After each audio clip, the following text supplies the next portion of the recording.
समस्त को 2024 साल नववर्षर शुभ अभिनंदन।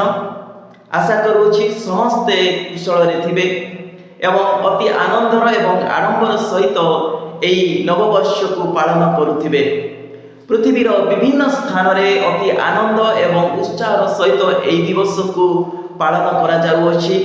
केउठारे भोजी भात पिठा पणा मद मांस ए प्रकार अति आनंदर सहित यही दिवस को लोक माने पालन करुछंती। समस्त परिवार बंधुवर्ग सांग साथी मेଳରେ यही नूतन वर्षर प्रथम दिवस को लोक माने अति आडंबर सहित उत्साहर सहित पालन करुछंती। आ प्रत्येक लोक माने यही दिवस को अति आनंदर सहित मध्य स्वागत करिथाई पारंती। आउ अनेक लोक माने अनेक आशा अनेक उद्दीपना नहीं यही नूतन वर्षर जीवन को अतिबाहित करबा पई संकल्पबद्ध मध्य रहिथिबे। किंतु एपरी सारा पृथ्वी रे प्रत्येक लोक माने विभिन्न वर्गर लोक माने आनंद करुथिबा समय रे हठात आमानकर ओडिशा राज्य सरकार घोषणा कले जे कौन सी सरकारी कर्मचारी यही दिवस को आनंदर सहित आडंबर सहित उत्सव को पालन करि पारिबे नाही। तो सरकार एपरी हठात पदक्षेप नेबार कारण एहा जेहेतु एहा इंग्राजी नववर्ष इंग्राजी नववर्ष हेथिबा कारणरू सरकार यही उत्सव को पालन निमंते प्रतिबंधक लगाई देले। कारण आमମାନଙ୍କର ଭାରତରେ ଗୋଟିଏ ନବବର୍ଷ ରହିଅଛି ଯାହାକୁ ଏପ୍ରିଲ ପହିଲାରେ ସମସ୍ତେ ସ୍ମରଣ କରିଥାନ୍ତି ଆଉ ଚୈତ୍ର ବୈଶାଖ ମାସରେ ତାହା ଆରମ୍ଭ ହୋଇଥାଏ। ତ ଯଦି ସରକାର ଏ ପ୍ରକାର ପଦକ୍ଷେପ ନେଲେ ତେବେ ନିଶ୍ଚିତ ବୁଦ୍ଧିଜୀବୀ ମହଲରେ ପ୍ରଶ୍ନବାଚୀ ସୃଷ୍ଟି ହେବ। ଯେହେତୁ ଯଦି ଆମମାନେ ଇଂରାଜୀ ନବବର୍ଷ କହି এই দিবস को आमाने प्रतिबंधक लगाउछु तेबे इंग्रेज मानकर केउ केउ विषय को आमाने प्रतिबंधक लगाइबा। जेतु जे पैंट शर्ट जीन्स आमाने व्यवहार करूछु ए सब तो विदेशी परंपरा अटे। ताकू कोन आमाने प्रतिबंधक लगाई परिबा कि लोक मानकु आमाने पिंदिबा पई व्यवहार करिबा पई आमाने बारण करि परिबा। आ गोटे प्रश्न हैला आमाने छोट बेलू आमानक पिला मानकु इंग्लिश मीडियम रे इंग्राजी पढ़िबा पई छाड़ी थाउ तबे आमाने कोन से इंग्राजी भाषा को प्रतिबंधक लगाई परिबा कि विद्यालय गुडी करे इंग्राजी पढ़िबा ठारू आमानक पिला मानकु आमाने बंद करिबा किबा इंग्राजी भाषा को आमाने आमठारू दूर करि परिबा कि क्योबा विदेश रु आसीथिबा कोनोसी प्रोडक्ट को आमाने बारण करि परिबा कि यह हूँ प्रश्नवाचीर विषय। जदि आमने यही इंग्राजी नववर्ष को आमने बारण करूछु तेबे अन्य विषय को कहीं आमने बारण करि परिबा नाही। देखंतु कौनसी दिन को गुरुत्व देवा यह मोर उद्देश्य नुहे किंतु एई जो नववर्ष आड़े लोक माने उत्सव आनंद आ विभिन्न प्रकार सेलिब्रेशन उद्देश्य रे जो प्रकार उपाय को प्रयोग करुछंती भोजी भात मद मांस आ जीरो नाइट पालन अवसर रे विभिन्न प्रकार गंडगोल विवाद ए समस्त जहाँ हेउ अछि एक्सीडेंट हेउ अछि मद्यपान करिकी ए समस्त विषय रे प्रतिबंधक तो निश्चय लागिबा कथा। जेहेतु किछि लोक माने आनंद करबा उद्देश्य रे अन्य मानक मन रे दुख देई चली जाउछंती।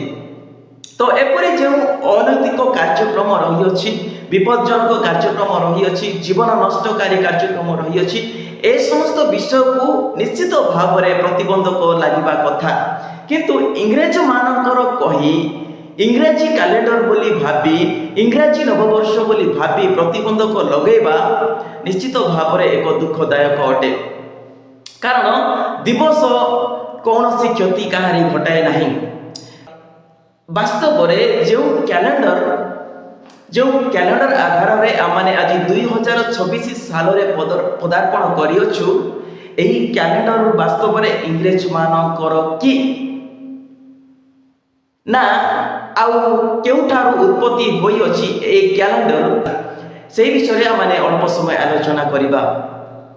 ବାସ୍ତବରେ ଆପଣମାନେ ଜାଣିଥିବେ କ୍ୟାଲେଣ୍ଡରର ଇତିହାସ ବାବିଲନ ଏବଂ ମିଶର ଦେଶରୁ ଖ୍ରୀଷ୍ଟପୂର୍ବ 3000ରୁ 2000 ବର୍ଷ ପୂର୍ବେ ଆରମ୍ଭ ହୋଇଅଛି ଏବଂ ଏହି କ୍ୟାଲେଣ୍ଡର ଖ୍ରୀଷ୍ଟପୂର୍ବ 45 ଶତାବ୍ଦୀ ପର୍ଯ୍ୟନ୍ତ ପ୍ରଚଳିତ ହୋଇ ରହିଥିଲା। ଆଉ ଖ୍ରୀଷ୍ଟପୂର୍ବ 45 ଶତାବ୍ଦୀରେ ରୋମ ସାମ୍ରାଜ୍ୟର ସିଜର ଜୁଲିଏଟ ଏହି କ୍ୟାଲେଣ୍ଡରକୁ 365 ଦିନରେ ସୀମିତ କରିଥିଲେ ଏବଂ 365 ଯାହାକି 12 ମାସ ଏବଂ 5ଟି ଦିନ ଭାବରେ ସେ ଏହାକୁ ସୀମିତ କରିଥିଲେ। ଆଉ ଏହି କ୍ୟାଲେଣ୍ଡର ପୁନର୍ବାର ସେହି ରୋମ ସାମ୍ରାଜ୍ୟରେ ହିଁ 1885 ଶତାବ୍ଦୀରେ ଅର୍ଥାତ ପାଖାପାଖି 1600 ଶତାବ୍ଦୀରେ ପୋପ ଗ୍ରେଗରିଆନଙ୍କ ସମୟରେ ସାରା ବିଶ୍ୱରେ ଏହା ପ୍ରଚଳିତ ହେଲା। ପ୍ରତ୍ୟେକଟି ଦେଶରେ ଏହି କ୍ୟାଲେଣ୍ଡରକୁ ପ୍ରତ୍ୟେକ ଲୋକମାନେ ବ୍ୟବହାର କରିବାକୁ ଲାଗିଲେ। ଆଉ ଆମମାନଙ୍କର ଭାରତ ସରକାର ମଧ୍ୟ 1957 ସାଲରେ ଏହି କ୍ୟାଲେଣ୍ଡରକୁ ବ୍ୟବହାର କରିବା ପାଇଁ ଅନୁମତି ପ୍ରଦାନ କରିଥିଲେ। ଆଉ ସେହି ଦିନ ଠାରୁ ଆମମାନଙ୍କର ଭାରତ ବର୍ଷରେ ଏହି କ୍ୟାଲେଣ୍ଡର ବ୍ୟବହୃତ ହୋଇ ଆସୁଅଛି। ଆଉ ସେହି କ୍ୟାଲେଣ୍ଡର ଆଧାରରେ ଆଜି ହେଉଅଛି 2026 ସାଲର ପ୍ରଥମ ଦିବସ ଜାନୁଆରୀ 1 ଅଟେ।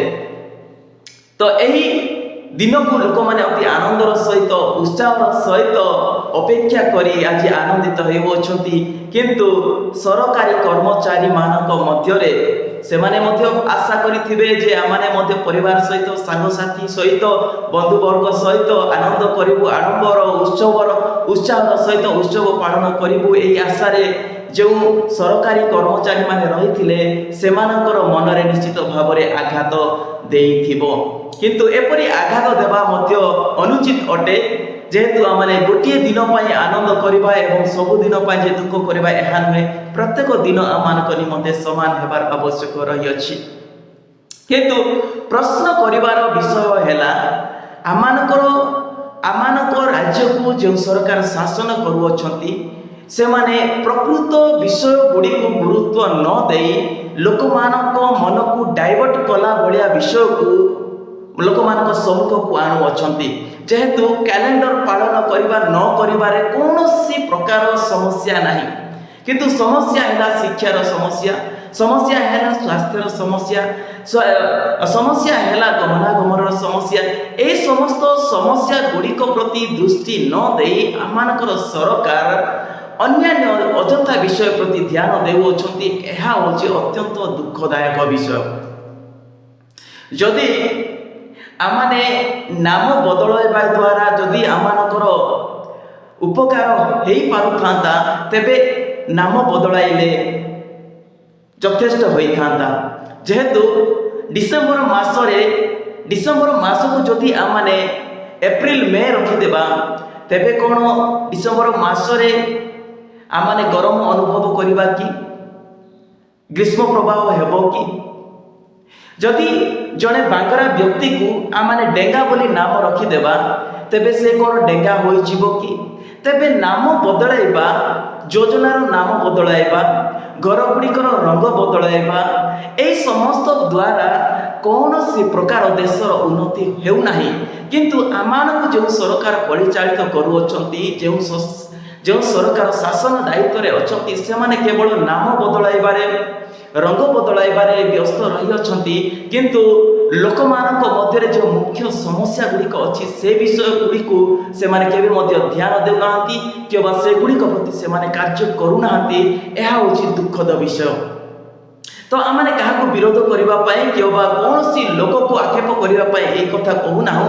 କିନ୍ତୁ ଆମେ ଯଦି ଭାବୁଅଛୁ ଦେଶର ମଙ୍ଗଳ ହେଉ, ଦେଶରେ ଉନ୍ନତି ହେଉ, ଦେଶରେ କିଛି ସମସ୍ୟା ଗୁଡ଼ିକ ସମାଧାନ ହେଉ, ତେବେ ଆମେ କଥା ତ ନିଶ୍ଚିତ ଭାବରେ କହିବା କଥା, ନିଶ୍ଚିତ ଭାବରେ ଆମେ ସ୍ୱର ଉଠେଇବା କଥା।